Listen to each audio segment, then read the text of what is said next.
Good AM! For today's video, mag-unbox tayo ng package from Canada. Mandatory talaga na mag-unbox ako para may proof ako na talagang lahat ng binibenta ko sa Shopee, sa TikTok at sa Lazada store ko ay original. At para masagot ko na rin yung mga negative comment, negative feedback ng mga customer or buyer ko sa mga shops ko. Kung mapapansin nyo, sa unang pagbukas ng box, ang makikita nyo ay mga personal na gamit yan. Nilalagay yan ng ate ko para maisabay dun sa box or para hindi ma-damage yung mga pabango sa ilalim. Meron sa mga bags, damit, mga relo, ganun. So, ayun na nga, ito na yung chance ko para masagot ko itong comment na to kasi isa talaga to sa nag-caught ng attention ko na negative feedback sa Shopee store ko. Sabi ni Miss Lovely, watery po, gone in 5 minutes. I don't think 100% original. Pwede siguro original, mga 5%, tapos nilagyan ng tubig.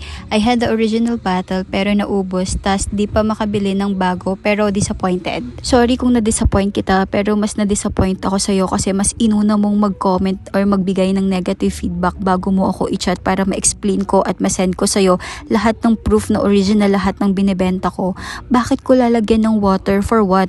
Sisirain ko yung 4 years ko sa Shopee and sa Lazada na store ko para lang dun sa pabango na to. Hindi lang ako nagbibenta. Masaya ako sa ginagawa ko. So, wag mong sirain yung happiness ko. Intindihan ko naman na may right lahat ng mga buyer na mag-comment or maglagay ng kahit na anong feedback. Pero please lang, gamitin nyo to sa tama. Wag nyong gamitin yung platform na yon para lang ma-mislead yung ibang mga future buyer. Kasi sobrang laki ng tulong sa amin yung mga feedback nyo sa Shopee store. Kasi yun yung reference ng mga future buyer. Doon sila tumitingin kung talagang legit talaga yung item or legit talaga yung store. And bago po kayo mag-order, pwede nyo pong i-search yung difference po ng fragrance mist and perfume kasi sobrang layo po ng pagkakaiba nun.